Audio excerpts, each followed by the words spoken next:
Before we begin, a quick and important disclaimer. This content is provided for educational and entertainment purposes only regarding the subjects of media literacy, social psychology, and digital trends. It does not constitute professional psychological, legal, or educational advice. The digital landscape and social media algorithms are constantly evolving, and historical trends discussed here may change over time.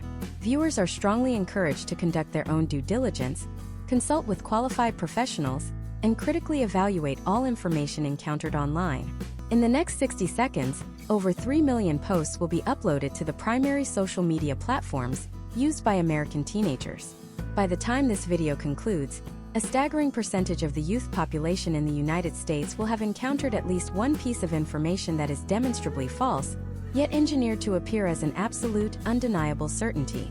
We are currently witnessing what sociologists call an epistemic crisis, where the very foundation of how we determine what is true and what is false is being dismantled in the palms of our hands. Imagine a 16-year-old sitting in a classroom in suburban America. To them, the traditional evening news is a relic of the past, as distant and irrelevant as a rotary phone. Their reality is curated by an invisible, proprietary algorithm that prioritizes engagement over accuracy, sensation over substance, and outrage over evidence. This is not a distant threat. It is the current operating system of the American adolescent mind. The stakes could not be higher. We are talking about the erosion of institutional trust, the radicalization of social niches, and a fundamental shift in how the next generation of voters, parents, and leaders perceives the world. If you have ever wondered why the national conversation feels more fractured than ever, or why it seems like we are living in two different Americas, the answer lies within the digital architecture of our social feeds. The purpose of this deep dive masterclass is to provide you with a comprehensive understanding of the mechanics behind this shift. We are going to solve the mystery of why fake news is so effective at bypassing the logical defenses of the youth, and how it is actively shaping the psychological development of an entire generation.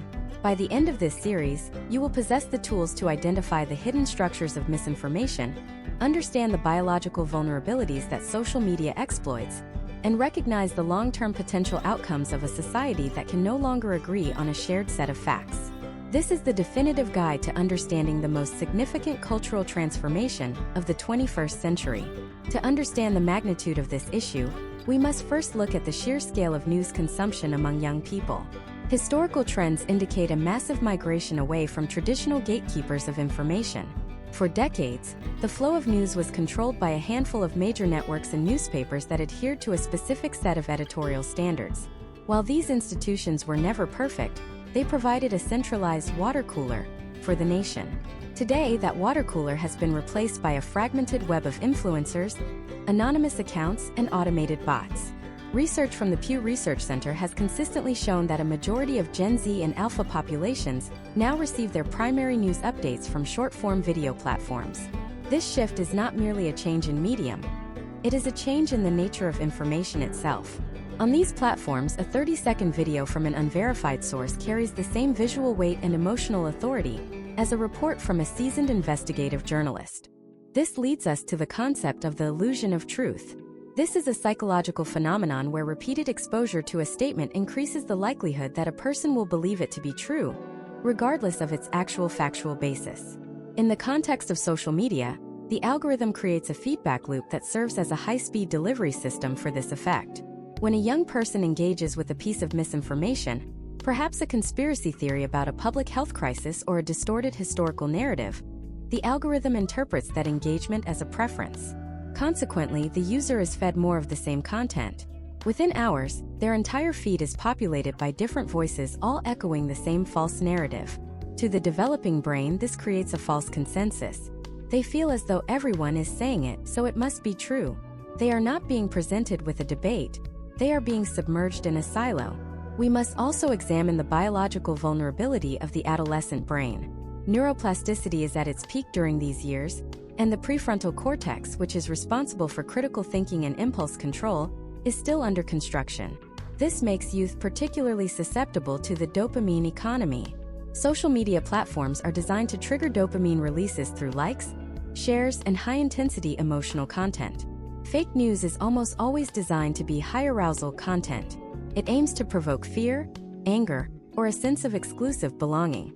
When a teenager sees a shocking headline that confirms their existing biases or targets an outgroup, it triggers an emotional response that bypasses the rational centers of the brain. The brain prioritizes the emotional payoff of the information over the logical verification of its source. Consider the case studies of viral misinformation during recent national events. We have seen historical trends where completely fabricated stories regarding election integrity or local community safety have led to real-world consequences, from broken friendships to physical confrontations. For the youth, these stories are not just news, they are social currency. Sharing a viral post is a way to signal identity and belonging to a specific digital tribe. In this environment, the truth becomes secondary to social utility. If a piece of news helps a young person fit into their online community, the incentive to fact-check it is virtually non-existent. Furthermore, we are entering the era of the deepfake and AI-generated misinformation. This represents a technological leap that our current media literacy skills are not prepared for. We are no longer just dealing with misleading text or out-of-context photos. We are now facing hyper-realistic video and audio that can make anyone appear to say or do anything. For a generation that has grown up with high-quality digital filters and CGI, the line between what is real and what is rendered is becoming increasingly blurred. When you combine the speed of algorithmic distribution with the perfection of AI deception, you create a perfect storm for the manipulation of public opinion. The erosion of institutional trust is perhaps the most significant potential outcome of this trend. When young people are constantly bombarded with narratives that suggest every major institution, from the scientific community to the judicial system, is inherently corrupt or deceptive, they lose the ability to participate in a functional democracy. Without a baseline of trusted information, collective action becomes impossible.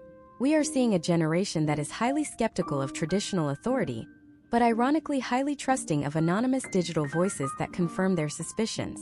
This creates a vacuum where misinformation thrives, as the alternative narrative is seen as more authentic simply because it opposes the mainstream. In this deep dive, we are going to break down the specific tactics used by those who profit from misinformation. We will look at cloaked websites that mimic the appearance of legitimate local news outlets. We will analyze the fire hose of falsehood model, where the goal is not necessarily to make people believe a specific lie, but to make them so overwhelmed by conflicting information that they give up on the idea of truth altogether. We will investigate the role of micro-targeting, where different segments of the youth population are shown different versions of reality based on their specific insecurities and interests. This is not a story about technology being bad. It is a story about a massive mismatch between our ancient biological brains and the most powerful persuasion tools ever created. It is about how the American youth are the canaries in the coal mine for a new type of societal challenge. Throughout this 10-part masterclass, we will move beyond the surface-level warnings and look at the actual data, the psychological blueprints, and the historical trends that led us here. We will explore how confirmation bias acts as a digital prison and how social validation has replaced factual verification. By understanding these mechanisms, we can begin to see the path forward. The goal is to move from being passive consumers of a curated reality to active, critical thinkers who can navigate the fog of the digital age with clarity and purpose. This is the beginning of the journey to reclaim the American mind from the clutches of the viral lie. To truly understand how this digital decay operates, we must first dissect the fundamental mechanics of a viral lie. It is a common misconception that misinformation spreads because people are simply unintelligent or lazy. The reality is far more calculated and, frankly, far more dangerous. We are living in an era where deception has been engineered to be more appealing than reality. If we look at historical trends from the mid-2010s leading into our current year of 2026, we see a clear trajectory. The truth is structurally disadvantaged in the digital attention economy. Let us start with the basic physics of information. In 2018, researchers at the Massachusetts Institute of Technology conducted one of the largest longitudinal studies on the spread of false news. They tracked approximately 126,000 stories distributed on social media, which were shared by roughly 3 million people over 4.5 million times. Their findings were staggering. Falsehood diffused significantly farther, faster, deeper, and more broadly than the truth in all categories of information. In many cases, the effects were more pronounced for false political news than for any other category. Specifically, it was discovered that false news was 70% more likely to be redistributed than the truth. While the truth rarely reached more than 1,000 people, The top 1% of false news cascades routinely reach between 1,000 and 100,000 people. The reason for this is not a failure of technology, but an exploitation of human biology. Imagine a high school junior in Denver named Caleb. It is a Tuesday morning in April 2026, and Caleb is scrolling through his primary video feed while waiting for the bus. He sees a video with a high production value thumbnail featuring a panicked crowd and a headline claiming that the local water supply has been contaminated by a specific industrial byproduct as part of a government social experiment. The video uses synthesized voices that sound like authoritative news anchors and features grainy, fast-paced footage of emergency vehicles that are actually from a different state and a different year. Caleb is not an uneducated student. He is a high achiever in his science classes. However, the video is designed to trigger his amygdala, the part of the brain responsible for the fight-or-flight response. Within seconds of watching, Caleb feels a surge of cortisol. His brain is no longer in a state of critical analysis, it is in a state of survival. This is what we call emotional hijacking. The creators of this fake news piece didn't want Caleb to think. They wanted him to feel. They utilized 3 specific emotional levers: fear, disgust, and a sense of moral outrage. Because Caleb feels an immediate need to protect his family and warn his friends, he hits the share button. In his mind, the potential outcome of not sharing a life-saving warning outweighs the risk of the information being incorrect. This is the social currency of the digital age. By sharing this high-stakes information, Caleb is positioning himself as an informed, helpful member of his community. He gains social points in the form of likes and comments from terrified peers, which triggers a dopamine release. This creates a feedback loop.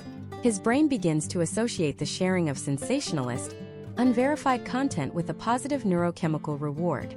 Now, let us look at the step-by-step technical process that happens behind the scenes while Caleb is at school. The moment Caleb shared that video, the platform's algorithm took note. In 2026, these algorithms are no longer just looking for keywords, they are using predictive engagement models. The algorithm observes that this specific video is generating a high velocity of engagement. Velocity refers to how quickly a piece of content is being shared after it is viewed. Because the video is false and sensational, its velocity is exponentially higher than a factual report about water safety standards. The algorithm's primary objective is to maximize time on device. It has learned through billions of data points that humans will stay glued to their screens longer when they are angry or afraid than when they are calm and informed. Consequently, the algorithm begins to seed this fake news video into the feeds of thousands of other young people in Caleb's geographic area who have similar interests or browsing histories. This is not a manual process. It is an automated high-speed distribution system. By lunchtime, the false narrative about the water supply has reached 10,000 students across the school district. At this point, we encounter the phenomenon of social proof. When Caleb's friend, Maya, sees the video, she notices that 15 of her friends have already shared it. To Maya's developing brain, this serves as a massive validation of the story's accuracy. If everyone she knows is talking about it, her brain interprets the information as a consensus reality. This is where the danger of the echo chamber becomes literal. Within hours, a piece of total fiction has become the dominant reality for an entire generation in that city. Case studies of similar incidents in 2024 and 2025 show that once a false narrative takes hold in a youth demographic, it is nearly impossible to dislodge with facts. When the local water department eventually releases a statement with data proving the water is safe, that statement is viewed as boring, defensive, or even part of the cover-up. The factual report lacks the high-intensity emotional hooks of the fake video. It doesn't use fast cuts, dramatic music, or synthesized leaked audio. To a student whose brain has been primed for high-arousal content, the truth feels like a letdown. It is dismissed as propaganda, while the viral lie is embraced as the hidden truth. This leads us to a deeper problem: the erosion of the concept of objective evidence. Step back and consider the impact of this on a broader scale. When a young person is repeatedly exposed to these cycles, their threshold for what constitutes proof begins to shift. They start to value authenticity over authority. In the eyes of many American youths in 2026, a person filming a rant in their car feels more authentic, and therefore more trustworthy, than a scientist in a lab coat or a journalist with 30 years of experience. The fake news industry knows this. They deliberately manufacture lo-fi content to mimic this sense of grassroots authenticity, even when the content is being generated by sophisticated AI farms. Imagine the long-term potential outcomes of this environment. We are raising a generation that is being trained by algorithms to prioritize their emotional response over factual consistency.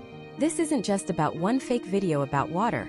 It's about the cumulative effect of thousands of these interactions over a decade of development. The brain's prefrontal cortex, which handles complex decision-making and the moderation of social behavior, is being bypassed in favor of the immediate, reactive limbic system. We must also address the role of the influencer bridge.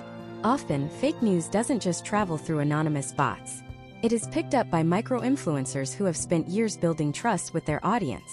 When an influencer that a teenager admires shares a piece of misinformation, it bypasses every logical filter that teenager might have. The influencer isn't just sharing information, they are sharing an identity. To reject the information is to reject the influencer and the community surrounding them. In 2026, the social cost of being factually correct often involves the social penalty of being culturally alienated. But how did the algorithms get so good at knowing exactly which lie will work on which person? Why does Caleb see a story about water, while his classmate sees a story about a fake medical breakthrough or a fabricated political scandal? The answer lies in a process called psychological profiling, and the tools being used are more intrusive than most people realize. The algorithm isn't just watching what you like. It's watching how long you pause on a specific word, how fast you scroll past certain colors, and even how your biometric data reacts if you are wearing a synchronized device. This brings us to a chilling realization. The fake news Caleb saw wasn't an accident. It was a targeted strike on his specific psychological vulnerabilities. What if I told you that the code running these platforms knows Caleb better than his own parents do? What if it knows exactly which fear to poke to make him hit the share button without thinking? In the next part, we are going to dive into the dark world of algorithmic microtargeting and how your personal data is being used as a roadmap for mass deception. We will uncover how the very apps meant to connect us are being used to map our insecurities and sell them back to us in the form of a viral lie. To understand the architecture of this deception, we have to look at the concept of the digital twin. In 2026, every American teenager possesses a digital shadow that is arguably more accurate than their own self-perception. This isn't a collection of simple data points like your name or your zip code. We are talking about predictive behavioral modeling that tracks thousands of microvariables. When a young person like Sarah, a high school senior in Austin, Texas, opens her favorite social media app, she is not just entering a platform. She is stepping into a customized psychological environment designed specifically for her brain's current state. The process begins with passive data harvesting. Most people assume data collection requires an active choice, like clicking a link or filling out a form. In reality, the algorithm is performing a constant, high-resolution audit of Sarah's behavior. It tracks her dwell time, which is the exact millisecond count she spends looking at a specific image before scrolling. It monitors her scroll speed, noting when she slows down for a specific color palette or a certain type of facial expression in a thumbnail. It even analyzes the pressure and frequency of her taps on the screen. By the time Sarah has spent 30 minutes on the app, the system has enough data to build a Big 5 personality profile. This profile utilizes the Ocean model, which stands for openness, conscientiousness, extroversion, agreeableness, and neuroticism. Historical trends in data science show that once you know where a person sits on these 5 axes, you can predict their reaction to specific stimuli with a high degree of accuracy. For Sarah, the algorithm has identified a high score in neuroticism and a high score in agreeableness. This means she is more likely to respond to fear-based messaging and has a strong desire for social harmony and group approval. Now imagine the fake news creators. They aren't throwing darts in the dark. They are using these same psychological profiles to launch targeted strikes. They create a piece of misinformation specifically designed for the neurotic agreeable profile. For Sarah, this might be a deepfake video claiming that a common chemical used in student dormitories has been linked to a sudden spike in a specific health condition. The video isn't designed to go viral for everyone. It is designed to go viral for people exactly like Sarah. Step by step, the targeting works like this. First, the creator identifies a seed audience. This is a small group of users whose profiles suggest they are most vulnerable to this specific lie. Sarah is part of this seed. Because the content matches her psychological profile perfectly, she doesn't just watch it. She reacts with a high-intensity emotional response. She feels a sense of duty to warn her future classmates. When she shares it, the algorithm sees a positive hit. It then uses a lookalike audience feature to find 100,000 more young people who share Sarah's exact psychological traits. This is where the deception becomes mass scale. The algorithm isn't trying to find the truth. It is trying to find the match. It is a matchmaking service between a lie and the person most likely to believe it. In Sarah's case, she starts seeing more content that reinforces the first lie. She sees first-person testimonials from what look like other students. These are often AI-generated avatars using scripts written by large language models to sound like a stressed 18-year-old. Sarah is now in a feedback loop. Every action she takes, every comment she leaves expressing concern, every time she sends the link to a friend, provides more data to the algorithm, which in turn tightens the silo around her. We also have to discuss the role of dark patterns in this ecosystem. Dark patterns are user interface designs that manipulate users into making choices they might not otherwise make. For the American youth in 2026, this often manifests as the variable reward schedule. It is the same psychological mechanism found in slot machines. You pull the lever, or in this case, you pull down to refresh the feed, and you don't know if you're going to get a funny meme, a message from a friend, or a terrifying piece of fake news. This uncertainty creates a dopamine spike that makes the app addictive. When the reward is a piece of sensationalist fake news that triggers an emotional aha moment, the brain records it as a significant event. Let's look at a specific case study involving a fictionalized yet realistic scenario based on historical trends. In early 2026, a manufactured story began circulating about a non-existent law that would allegedly drafted to track student lunch choices for a national social credit database. The story didn't start on a news site. It started as a series of point-of-view videos where influencers appeared to be crying or whispering in their rooms about the secret legislation.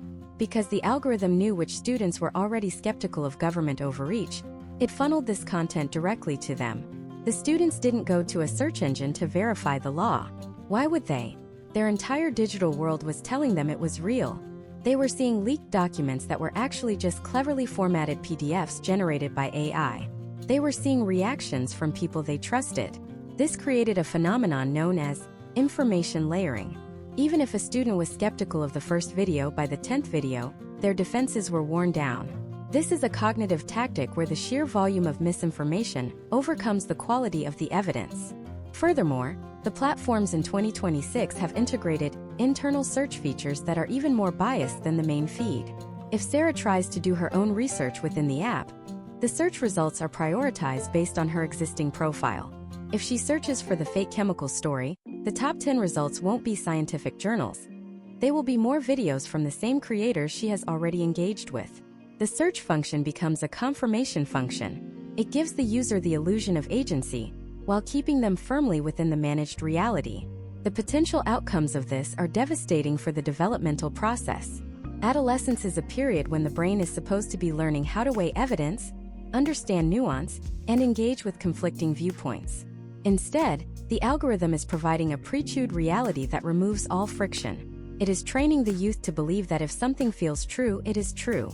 It is replacing objective reality with emotional reality. But the manipulation goes even deeper than just the content of the lie. It's about the timing. In 2026, predictive analytics can identify when a young person is at their most emotionally vulnerable. Are they scrolling at 2 a.m. because they can't sleep? Are they at a high-stress location like a testing center or a hospital? The algorithm knows. It can deliver a specific piece of misinformation exactly when the user's critical thinking faculties are at their lowest. This is surgical misinformation. It is not a blanket of lies. It is a precision-guided emotional payload. As we pull back the curtain on these technical mechanics, we have to ask, who is actually behind the curtain? Who are the people and entities that profit from Sarah's fear and Caleb's outrage? This isn't just a byproduct of the internet being weird. There is a massive global industry dedicated to the production and distribution of these lies. In the next part, we are going to expose the misinformation factories. We will look at the economics of fake news, how people are making millions of dollars by destroying the truth, and the surprising countries that are funding these operations to destabilize the American social fabric. We will uncover the pay-per-lie business model and show you exactly how much a teenager's attention is worth on the dark market of digital deception. To understand why your social media feed is currently a battlefield, you have to stop thinking about fake news as a social problem and start looking at it as a global export. We often imagine that misinformation is created by a lone individual in a basement, but the reality in 2026 is far more industrial. There is a multi-billion-dollar infrastructure that treats a teenager's attention as a commodity, more valuable than oil or gold, because attention can be converted into behavioral change. This is the era of engagement arbitrage, where the goal is to buy a user's attention for a fraction of a cent and sell it to the highest bidder for a massive profit. Imagine a low-slung, nondescript concrete building on the outskirts of a secondary city in Southeast Asia or Eastern Europe. Inside, it looks like a high-tech call center, but the employees aren't answering phones. They are managing AI orchestration layers. Each employee oversees a fleet of 10,000 virtual identities. These are not the obvious bot accounts of the past. In 2026, these accounts have multi-year histories, unique writing styles, and AI-generated profile pictures that are indistinguishable from real human faces. This is a misinformation factory. These factories operate on a pay-per-lie business model. The economics of this operation are startlingly simple.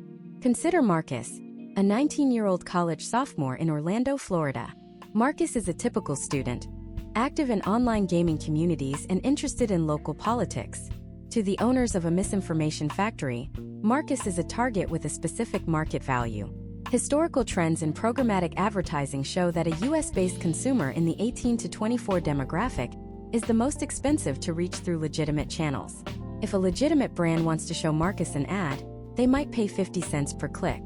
However, the misinformation factory can reach Marcus for less than a thousandth of a cent by creating a piece of outrage bait that the algorithm will distribute for free. Here is the step-by-step detail of how they manufacture the lie that Marcus will see tomorrow morning. First, the factory's AI scans the top trending topics in Florida. It identifies a small local controversy, perhaps a debate over a new zoning law or a school board decision. The AI then generates 500 different versions of a fake news story based on that controversy. Each version is tuned to a different psychological profile. One version is designed to make Marcus feel like his freedoms are being stripped away. Another is designed to make him feel like his community is under immediate physical threat. The factory then uses its bot fleet to provide the initial social proof. They don't just post the link, they stage a conversation. Hundreds of bots will comment on the post, arguing with each other to create the illusion of a massive, heated public debate. This activity signals to the platform's algorithm that the content is high engagement. The algorithm, which is programmed to maximize the time users spend on the app, sees this manufactured engagement and assumes the content is critically important. It then pushes the story into Marcus's feed as a suggested for you notification. When Marcus clicks, he isn't just seeing a lie, he is entering a monetization trap. The fake news website is covered in programmatic ads. Every time Marcus, or any of the millions of other students reached by the algorithm, visits the page, the factory collects a micropayment from an ad network. Case studies from the early 2020s revealed that during peak election cycles, a single teenager in a foreign country could earn upwards of $15,000 a month just from ad revenue on fake news sites targeting Americans. By 2026, with the integration of AI, these profits have scaled by a factor of 10. The misinformation isn't just a political tool, it is a high-margin business. But the profit isn't just coming from ads. There is a darker, more complex secondary market for the data Marcus provides while he is angry. When Marcus engages with the fake story, he unknowingly reveals his current emotional state, his political leanings, and his susceptibility to specific types of rhetoric. This data is packaged and sold on the dark market to what we call influence mercenaries. These are private firms hired by various actors to shape public opinion without leaving a digital fingerprint. Let us look at a case study of a fictionalized but representative operation from early 2026. A group known as an influence mercenary firm was hired to lower the public support for a specific environmental initiative among young voters.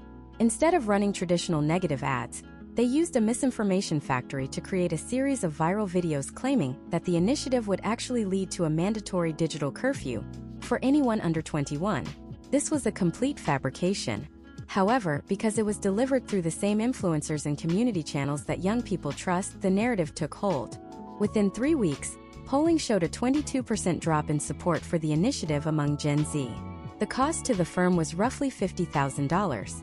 The potential outcome for their clients, who stood to lose millions if the initiative passed, was a massive return on investment. This brings us to the concept of geopolitical destabilization.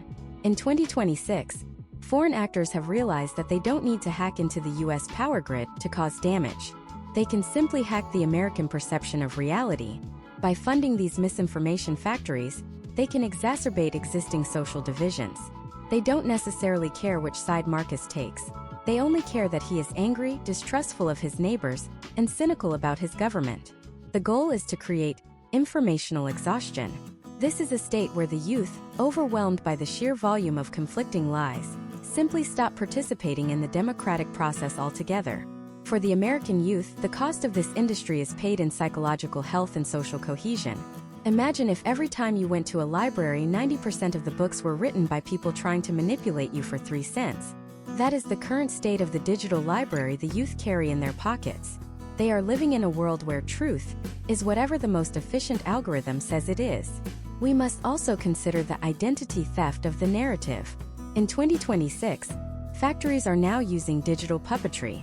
They find real videos of American teenagers talking about their lives and use AI to subtly alter their words. Marcus might see a video of a girl who looks exactly like someone from his high school, speaking with a local accent, but she is actually an AI-generated puppet delivering a script written in a factory thousands of miles away. This creates a terrifying new level of authenticity as a service. When the lie looks and sounds like your neighbor, the traditional defenses of media literacy are completely bypassed. The question then becomes, if the factories are producing the lies, and the algorithms are distributing them, who is responsible for stopping it? Is it the platforms, who are making record profits from the engagement these lies generate? Is it the government, which is often 3 steps behind the technology? Or is it the users themselves, who are being psychologically outgunned by supercomputers? As we look deeper into this industrial complex, we find that the most dangerous part isn't even the lies themselves. It is the way these lies are beginning to alter the very structure of the human brain. We are seeing a shift from linear thinking to associative thinking, where facts no longer matter as much as how a piece of information connects to our existing identity. This is leading to a phenomenon that neuroscientists are just beginning to understand, a permanent change in how the next generation processes reality. In the next part, we will dive into the neurological rewiring of the American youth.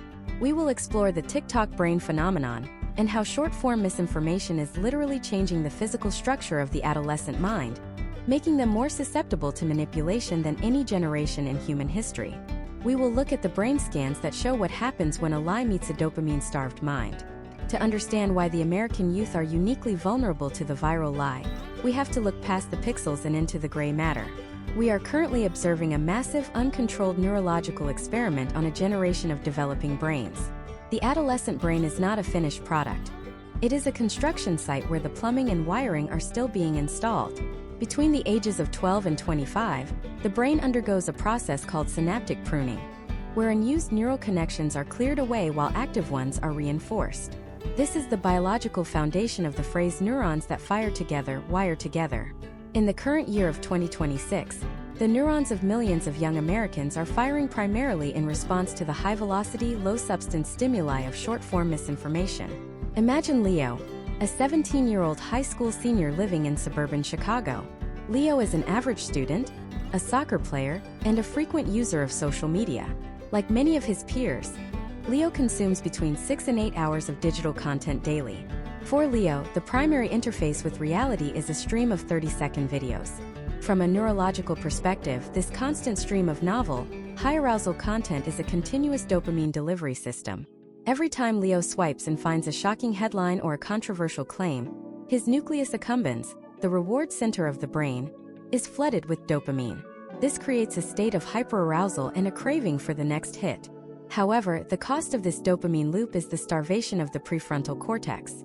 This is the part of the brain responsible for executive function, impulse control, and critical analysis. In a balanced brain, the prefrontal cortex acts as a filter, asking questions like, is this source credible? Or does this claim align with known facts? But in Leo's brain, which has been conditioned by years of algorithmic reinforcement, the prefrontal cortex is being bypassed. The information goes straight to the amygdala and the reward centers. The brain begins to prioritize the emotional payoff of the information over its factual accuracy. This is not a choice Leo is making. It is a physiological adaptation to his environment. Recent case studies in neuromedia research from 2025 and 2026 have utilized functional MRI scans to observe this phenomenon in real time. When subjects are shown a piece of blatant misinformation that aligns with their existing social identity, the logic centers of their brains show significantly less activity compared to their emotional centers. Essentially, the brain is shutting down its most expensive metabolic process, deep thinking, to conserve energy for the cheaper, more rewarding process of emotional validation. For Leo, believing a fake news story that makes him feel like part of an informed inner circle is a low-effort, high-reward transaction. Verifying that story would require high-effort, low-reward cognitive labor that his brain has been trained to avoid. This leads us to the concept of analytical laziness, a key driver of truth decay. Research has shown that individuals who spend more time on rapid-fire social media platforms score lower on the cognitive reflection test. This test measures a person's ability to override an initial, incorrect gut response and arrive at a correct, reasoned answer.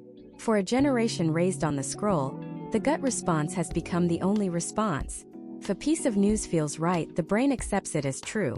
This is particularly dangerous when it comes to the sleeper effect. This is a psychological phenomenon where a person might initially reject a piece of information because they know the source is unreliable, but over time, their brain forgets the source while retaining the information. 3 weeks after seeing a fake news video, Leo might forget it was from a parody account or a known misinformation factory, but his brain will still recall the core lie as a familiar, and therefore plausible, fact. Furthermore, we must address the sheer volume of information, which creates a state of cognitive overload. The human brain has a limited capacity for processing information at any given moment. When Leo is bombarded with hundreds of competing claims, his brain enters a state of survival processing. In this state, the brain uses heuristics, mental shortcuts, to make sense of the world. One of the most powerful heuristics is the familiarity heuristic. This is why repetition is the most effective tool for spreading fake news. Even if a claim is absurd, if Leo sees it 20 times across different platforms, his brain begins to process it with greater fluency. This ease of processing is often confused by the brain with truth. This is how historical trends in propaganda have always worked, but the current algorithmic speed has turned this into a high-precision weapon. Imagine a scenario where a manufactured health scare begins to trend in 2026. Perhaps it is a claim that a specific, popular energy drink contains a chemical that alters DNA. For an adult with a fully developed prefrontal cortex and a background in science, this is easily dismissed. But for Leo, who sees 10 different influencers mentioning it in one afternoon, the sheer repetition creates a sense of urgency. His amygdala senses a threat. His reward system sees an opportunity for social validation by warning his friends. By the time he could even think to look for a scientific study, the emotional and social transaction is already complete. The lie is now a part of his working memory. Potential outcomes of this neurological rewiring are profound. We are seeing a shift from linear thinking, where a person follows a logical progression from evidence to conclusion, to associative thinking. In associative thinking, truth is determined by how well a piece of information fits into a pre-existing web of beliefs and emotions. If the fake news story about the energy drink fits Leo's general distrust of large corporations, his brain will integrate it seamlessly. This makes the youth generation highly susceptible to radicalization. When an extremist group or a foreign actor wants to plant a seed of discord, they don't need to provide a logical argument. They only need to provide a high dopamine, emotional association that fits the existing neural pathways of their target audience. The physical structure of the adolescent brain is being mapped and exploited by algorithms that operate at the speed of light. We are talking about the thinning of the gray matter in regions associated with sustained attention and the thickening of pathways associated with impulsive reactivity. This is why we see such high levels of anxiety and frustration among the youth when they are confronted with complex, nuanced problems that cannot be solved in a 30-second clip. The digital environment has trained their brains to expect immediate resolution and clear-cut villains. When reality fails to provide this, fake news steps in to fill the gap with a satisfying, albeit false, narrative. This neurological vulnerability is the true reason why the industry of misinformation is so successful. They aren't just selling lies. They are providing the exact chemical hits that the rewired brain is looking for. As we move forward, it is not enough to just talk about media literacy in the traditional sense. We have to understand that we are fighting for the physical integrity of the next generation's cognitive processes. If the brain is the hardware and the information is the software, the The software has begun to rewrite the hardware in its own image. But what happens when these rewired individuals step out of their digital silos and into the real world? How does a brain conditioned for algorithmic certainty handle the messy, conflicting reality of human society? In the next part, we will explore the social explosion of the echo chamber. We will look at how the digital silos are creating a permanent state of social polarization, and why the next generation is finding it increasingly impossible to communicate with anyone outside of their curated reality. We will examine the chilling case studies of how digital disagreements are turning into real-world conflicts on the streets of America. The death of the shared reality in America is not a metaphorical concept. It is a documented technical phenomenon. We have reached a point in 2026 where two people can stand in the same grocery store line in Columbus, Ohio, and inhabit two entirely different universes. This is the social explosion of the echo chamber. While the neurological rewiring we discussed previously happens inside the skull, the social fallout happens in our hallways, our classrooms, and our city streets. The algorithms have moved beyond simply showing us what we like. They are now actively sorting the American youth into digital tribes that view each other not as fellow citizens with different opinions, but as existential threats to their very way of life. Imagine two high school seniors, Tyler and Chloe, who have been friends since kindergarten. It is October 2026. They are sitting in Tyler's driveway, both scrolling through their phones. Tyler's feed is dominated by high-arousal, short-form videos claiming that a new local ordinance is a secret pilot program for a federal surveillance state. He sees grainy footage of black SUVs and synthesized voices reading leaked documents that don't actually exist. To Tyler, the threat feels imminent and physical. Chloe, sitting 3 feet away, sees none of this. Her feed is curated around different interests, but when news does break through, it is a completely different set of facts. She sees videos debunking those same rumors as baseless conspiracy theories funded by foreign interest groups. When Tyler tries to tell Chloe about the black SUVs, she laughs and calls it fake news. To Tyler, Chloe's laughter feels like a betrayal of their friendship and a dangerous ignorance of reality. Within 15 minutes, a 10-year friendship dissolves into a heated argument. This is the micro-level manifestation of a macro-level crisis. This process is driven by what sociologists call identity protective cognition.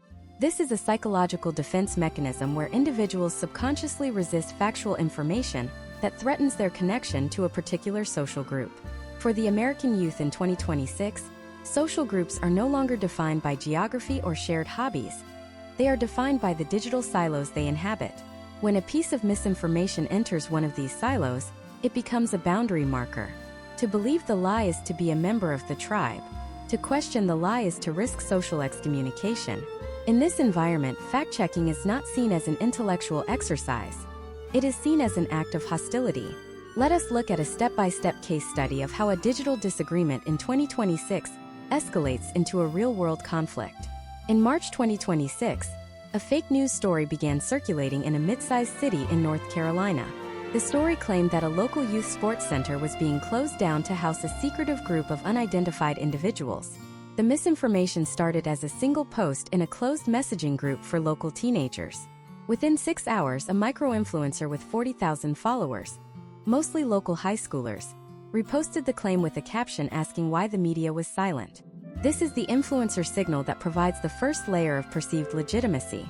By the 12-hour mark, the story had moved from private groups to public video platforms. The algorithm, recognizing the local engagement spikes, began pushing the story to every teenager in a 50-mile radius. The potential outcome was predictable: a state of high-intensity collective anxiety. By the 24-hour mark, a group of nearly 200 teenagers, fueled by a mix of genuine concern and algorithmic outrage, gathered outside the sports center. They weren't there for a sports event. They were there to protest a fictional invasion. On the other side of the digital divide, a different group of students had been served content mocking the protesters as delusional and dangerous. This second group arrived at the center to counter-protest. These two groups of young Americans who lived in the same neighborhoods and attended the same schools were now standing face to face, but they had no shared language to communicate. Each group believed the other was operating on a set of lies. The resulting physical confrontation, which required police intervention and led to multiple arrests, was the direct product of two different algorithmic realities clashing in physical space. Historical trends show that this type of polarization is exponentially more difficult to reverse in the youth demographic. Unlike older generations, who might remember a time before the algorithmic silo, Gen Z and Gen Alpha have had their social identities formed within these chambers. This leads to the spiral of silence phenomenon. In 2026, many young people who actually possess the critical thinking skills to identify fake news often choose to stay silent.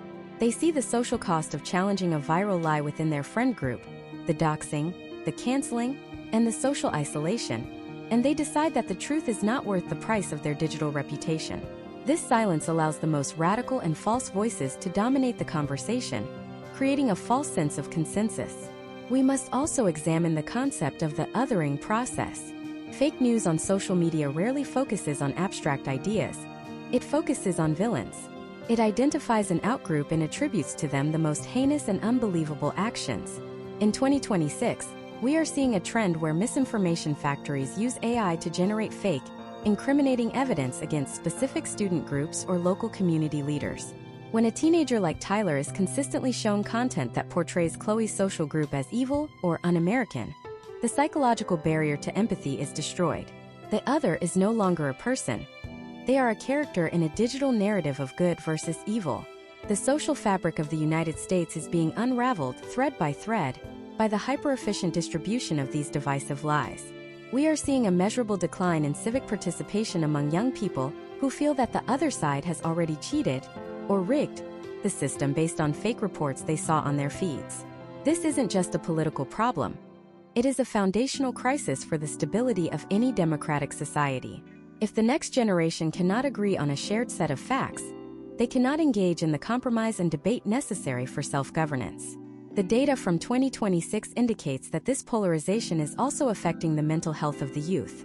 Living in a state of constant digital warfare, where every scroll brings a new threat or a new reason to be outraged at your neighbor, leads to a condition known as headline stress disorder. Young people are reporting higher levels of loneliness and isolation, even as they are more connected than ever. They feel a sense of impending doom that is constantly reinforced by the sensationalist misinformation in their pockets. They are becoming more tribal, because the tribe offers a sense of safety in a world that the algorithm has made to feel increasingly hostile. But who is responsible for the digital architecture that allows these silos to exist in the first place? Why are the platforms that claim to bring the world closer together actually tearing the American social fabric apart? Is it a flaw in the design? Or is the polarization itself a feature that drives the profits of the largest corporations in human history? In the next part, we are going to look at the corporate accountability crisis.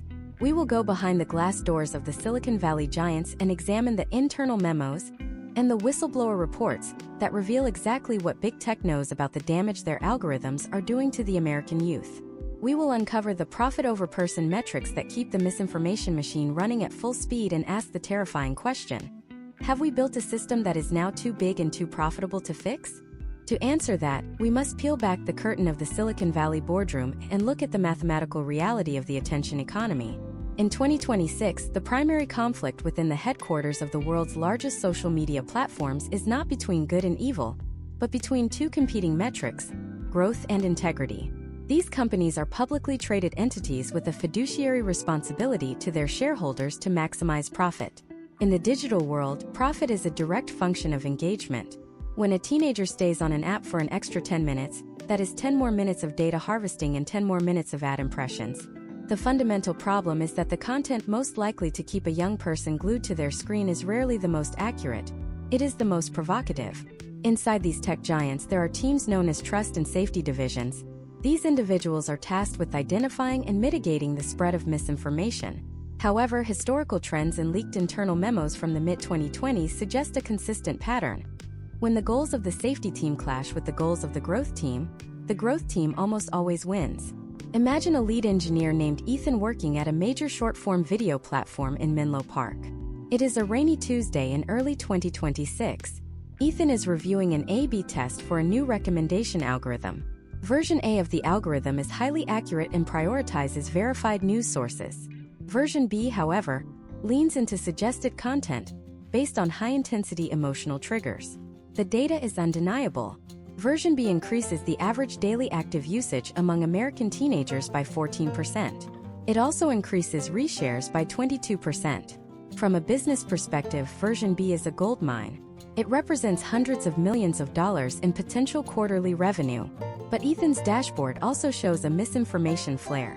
Version B is inadvertently boosting a fake narrative about a manufactured crisis in the American Midwest, because that narrative is generating massive engagement. If Ethan flags this and requests a manual override to favor version A, he is effectively asking his company to intentionally lose millions of dollars. In the high-pressure environment of 2026 tech culture, where performance is measured by North Star metrics like watch time, the incentive to leave version B running is overwhelming.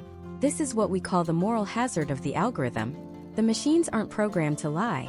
They are programmed to win. They have learned through billions of iterations that a sensationalist lie about a local school board secretly banning certain books is more winnable than a factual report on school funding. This creates a shadow incentive for the platforms to look the other way. They don't create the fake news, but they provide the high-speed rail system that carries it. Every time a platform claims they are just a neutral pipe for information, they are ignoring the fact that their pipe is actively choosing which liquid to pump into the homes of American families. Let us look at the technical mechanics of the ad tech stack, which serves as the lifeblood of this entire operation. In 2026, the process of showing an ad to a teenager happens in a matter of milliseconds through a process called real-time bidding. When a young person like Chloe clicks on a viral fake news story, an auction happens instantly. Advertisers bid to show their product next to that content. The platform takes a cut of every single one of those transactions. This means that, financially, the platform benefits from the viral nature of the lie. The more people who click on the fake news, the more auctions happen, and the more money the platform makes. This creates a parasitic relationship where the destruction of the truth is actually a profitable event for the service provider. Furthermore, we must address the moderation paradox. By 2026, most platforms have transitioned to AI-first moderation. They use large language models and computer vision to scan millions of posts per second. While these systems are incredibly efficient at catching explicit content or specific banned keywords, they are notoriously poor at identifying nuance, satire, or soft misinformation. A fake news story that is 90% true but 10% dangerously false can easily bypass an automated filter. Human moderators, who might be able to catch these subtleties, are expensive and slow. To maintain their massive profit margins, tech companies have consistently reduced their human oversight teams, replacing them with AI that is essentially guessing at the truth. Consider a case study of a specific algorithm update from late 2025. A platform introduced a trending near you feature designed to increase local community engagement. However, the AI behind the feature couldn't distinguish between a legitimate local news report and a coordinated misinformation campaign launched by a misinformation factory in a different country. Because the fake story was designed to look like a local news report and was being shared by thousands of bots, the AI flagged it as highly relevant to teenagers in that specific zip code.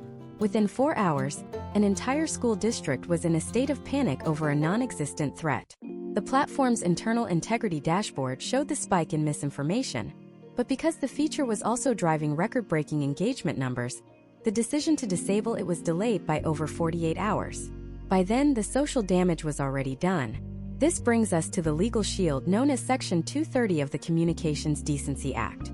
While there have been numerous attempts to reform this law, in 2026, it still largely protects platforms from being held legally responsible for the content posted by their users. This legal framework was originally intended to foster a free and open internet, but in the era of algorithmic amplification, it has become a get-out-of-jail-free card for companies that profit from the spread of harmful lies.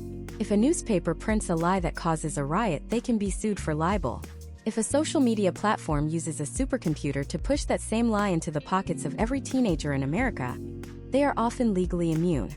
The potential outcomes of this lack of accountability are terrifying. We are essentially allowing private, profit-driven entities to dictate the reality of the next generation without any meaningful oversight. We are seeing a brain drain in the tech industry, where the most ethical engineers are leaving these platforms because they can no longer justify the social cost of their work. This leaves behind a workforce that is either indifferent to the problem or actively incentivized to worsen it. The profit-over-person model isn't just a corporate strategy. It is a fundamental threat to the cognitive health of American youth. Imagine a future, perhaps only a year or two away, where the algorithms become so advanced that they can predict not just what you will believe, but how to change your core values over a period of months. This is long-form persuasion, and the tech companies already have the data to make it a reality. They know the music you like, the friends you trust, and the fears that keep you awake. If they can sell that information to an advertiser, what stops them from selling it to someone with a much darker agenda? As we look at the cold, hard numbers of the Silicon Valley balance sheets, we realize that the viral lie is not a bug in the system. It is the fuel that keeps the engine running. But the engine isn't just operating within the borders of the United States. The same tools used to sell sneakers and spread celebrity gossip are now being used by foreign powers as weapons of unconventional warfare. In the next part, we are going to step onto the global stage. We will look at the shadow war of digital influence, where foreign intelligence agencies are using American social media platforms to conduct cognitive hacking on our youth. We will examine the secret documents that reveal how other nations are mapping the social fractures of America and using fake news as a wedge to tear us apart from the inside out. We will uncover the digital Trojan horse that is currently sitting on every American teenager's home screen. The digital Trojan horse is not a myth. It is the application icon currently glowing on your smartphone. To understand the shadow war of 2026, we have to look at the evolution of modern conflict from the physical battlefield to the cognitive one. Military strategists now refer to this as gray zone warfare. It is a space where the goal is not to capture territory, but to capture the narrative.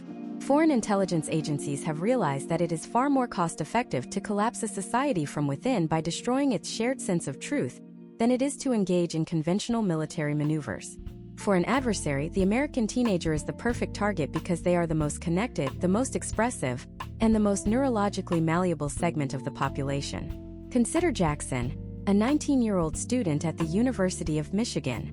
It is a humid afternoon in August 2026. Jackson is active in several online political and social justice forums.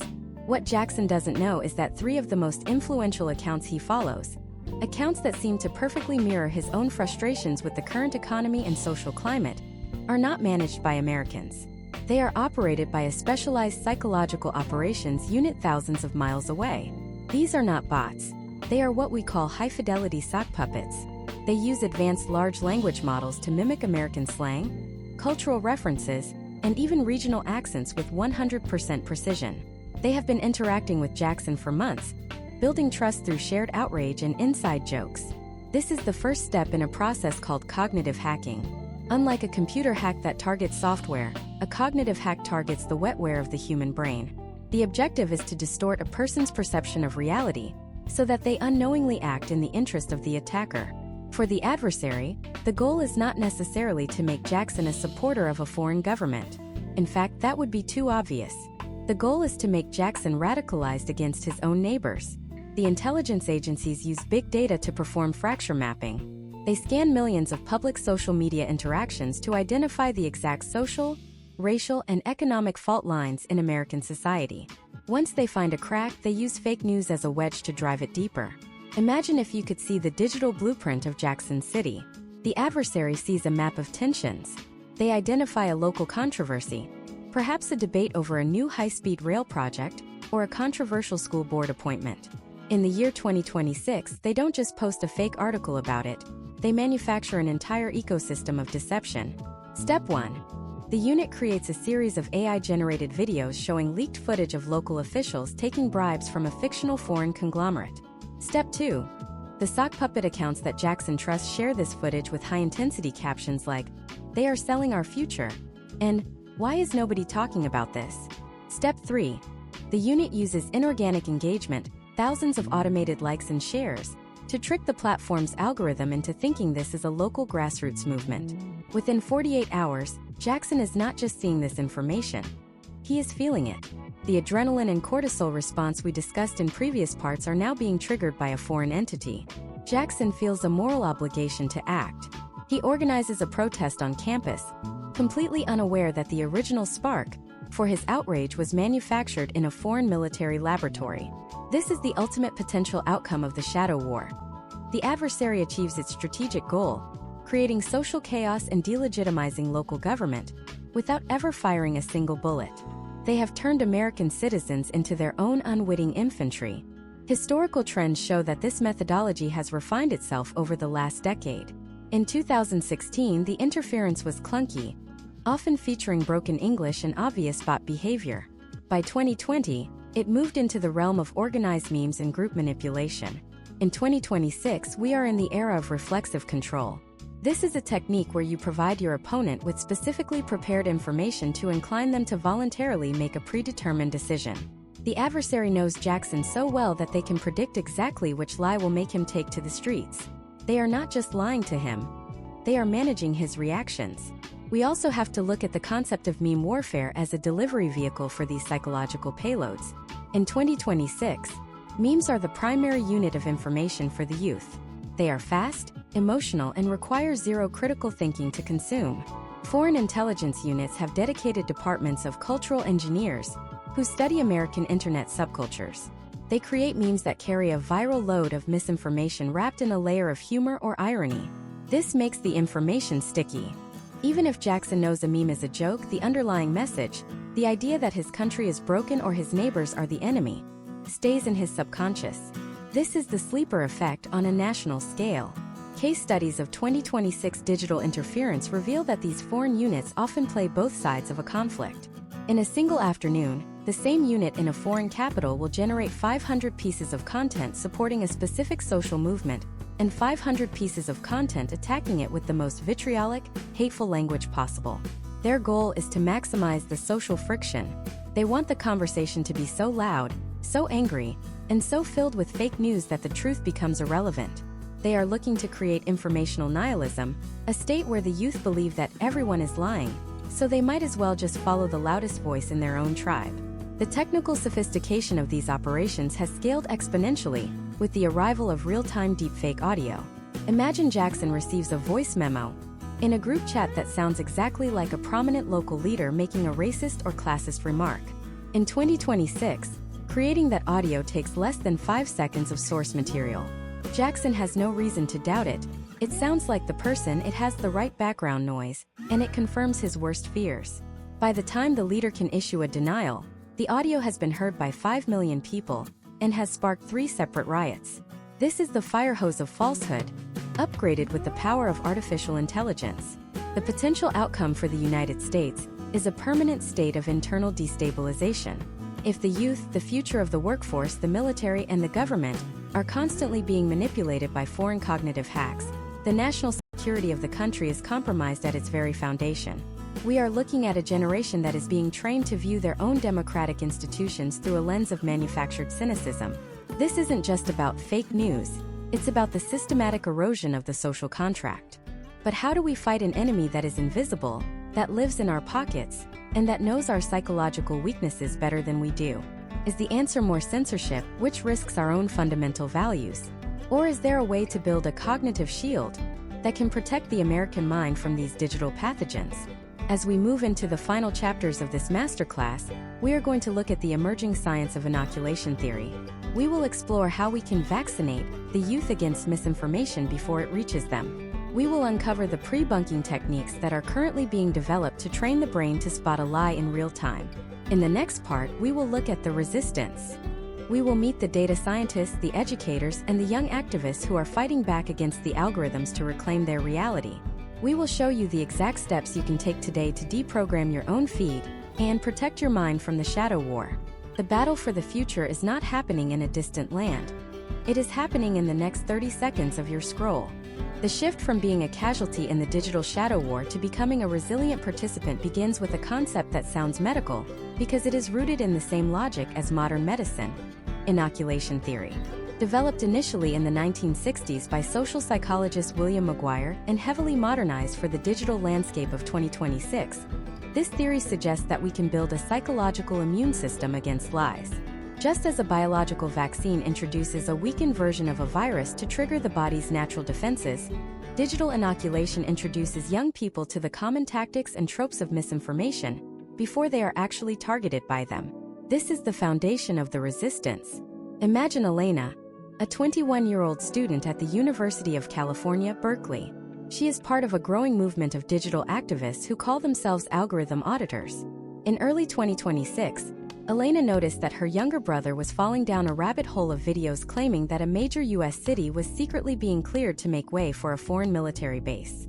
Instead of arguing with him about the facts, which we know can trigger a defensive backfire effect, Elena used a technique called pre-bunking. Pre-bunking is the proactive sister of debunking. While debunking tries to fix a lie after it has already taken hold, pre-bunking warns the user about the methodology of the lie before it ever reaches their feed. Elena showed her brother a series of short, gamified videos that broke down the specific psychological levers being used in that conspiracy theory: the use of grainy, out-of-context footage, the appeal to hidden knowledge, and the manufacture of false urgency. By the time the next viral lie about the city hit his feed, his brain didn't just see the content, it saw the tactic.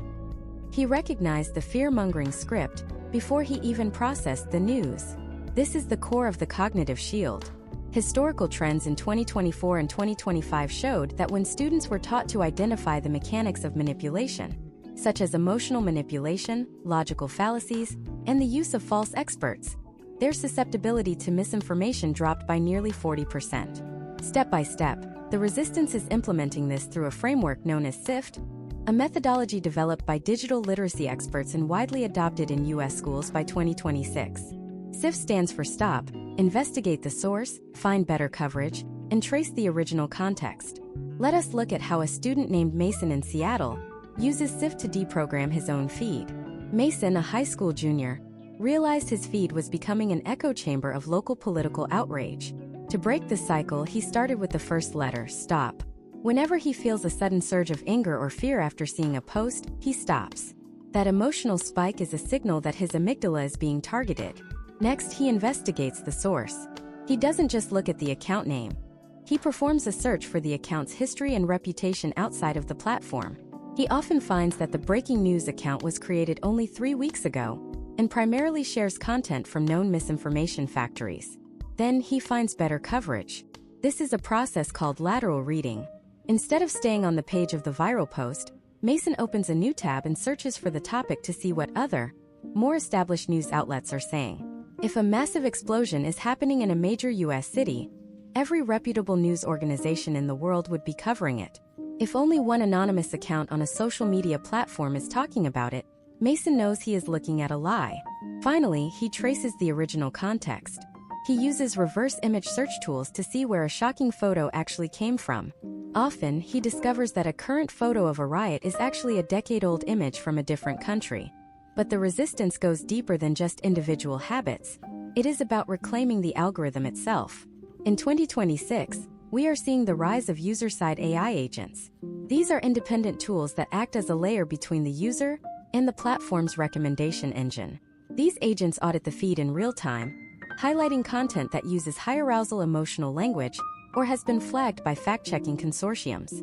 This provides a friction point that the platforms have traditionally tried to eliminate. By reintroducing friction, these tools allow the prefrontal cortex time to engage. There is also a growing movement for algorithmic diversification. Young people like Mason and Elena are deliberately training their algorithms to be less toxic. This is a step-by-step process of digital hygiene. First, they use the not interested or dislike buttons on any content that relies on outrage or sensationalism. Second, they actively follow a wide spectrum of voices, including those they disagree with, but who adhere to basic factual standards. This popping of the bubble forces the algorithm to stop serving a narrow, radicalized reality. Third, they clear their watch histories and cookie data regularly to reset the predictive modeling. By treating the algorithm like a pet that needs to be trained rather than a master that must be followed, the youth are taking back control of their digital environment. Case studies from 2026 suggest that these strategies are already yielding potential outcomes in specific communities. In a pilot program in New Jersey, where media literacy has been a mandatory part of the curriculum, students were found to be significantly more skeptical of AI-generated deepfakes and more likely to verify a story before sharing it compared to students in states without such mandates. This is the inoculation effect on a societal level. The resistance is proving that while you cannot stop the flow of lies, you can change how people react to them. Furthermore, we are seeing the emergence of social validation for truth. In the past, the social currency was the viral share. In 2026, within certain circles of American youth, the social currency is the fact check. Groups of students are forming truth squads in their Discord servers and group chats. When someone posts a piece of fake news, instead of being met with likes, they are met with a respectful but firm correction and a link to the actual source. This changes the social incentive. When the cost of sharing a lie is social embarrassment or a loss of credibility among your peers, the motivation to fact-check increases exponentially. This movement is also pressuring the tech giants to change their business models. We are seeing a push for middleware solutions, where users can choose their own ranking algorithms instead of being forced to use the platform's default engagement maximized one. Imagine a world where you could toggle a switch to academic accuracy mode or diverse perspectives mode. This would effectively neuter the power of the misinformation factories by removing the high-speed delivery system they rely on.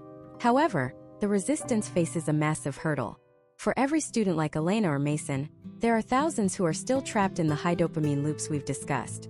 The scale of the misinformation industry is still growing, fueled by cheaper and more powerful AI.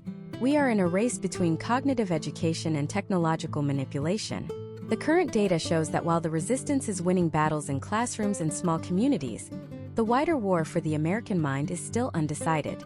The ultimate success of this movement depends on whether the youth can turn these individual habits into a new cultural norm. As we look at these tools, the inoculation, the lateral reading, the algorithmic training, we realize that we are talking about a fundamental shift in what it means to be a citizen in the 21st century. Literacy is no longer just about reading and writing. It is about the ability to navigate a landscape of intentional deception. But what happens when the deception becomes so perfect that even the most trained mind cannot spot it? What happens when the AI is so advanced that it can pre-bunk the pre-bunking? In the final part of this masterclass, we will look at the terminal state of the misinformation war. We will explore the post-truth horizon of the late 2020s and give you the final definitive blueprint for surviving a world where the truth has become a luxury. We will reveal the one final undeniable truth that no algorithm can ever touch, and how it will define the future of the United States. We have now arrived at the edge of the post-truth horizon. By the end of 2026, we are no longer just dealing with a few fake articles or biased headlines. We have entered a terminal state where the very concept of objective reality is being treated as a relic of a pre-algorithmic age. This is the era of the synthesized consensus, where AI doesn't just help create content, it creates the entire social environment in which that content exists. In this final chapter of our masterclass, we must look at the blueprint for surviving a world where the truth has become a luxury item, accessible only to those with the time, resources, and cognitive training to hunt for it. Imagine David, a 22-year-old entering the workforce in late 2026. David is part of the first generation to have never known an internet that wasn't dominated by generative AI. To David, the idea of a video being real just because he sees a person's face moving and hears their voice is laughably naive. He has lived through the Great Saturation, a period in 2025 where the volume of AI-generated content finally surpassed human-generated content on all major platforms.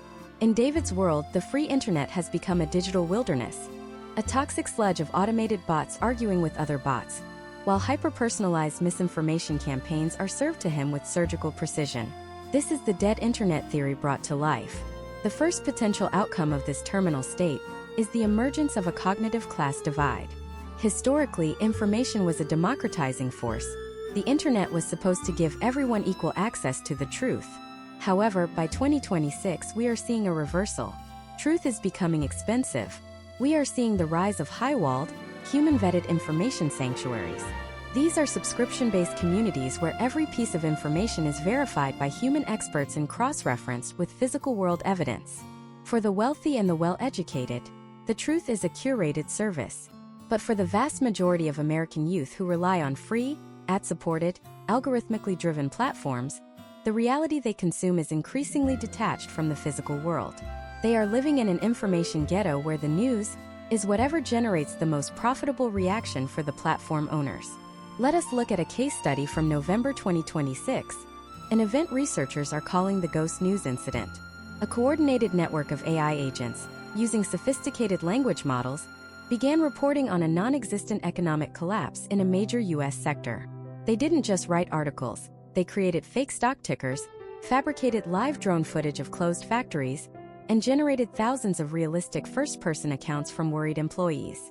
Within 3 hours, the narrative was so pervasive that it began to affect real-world markets.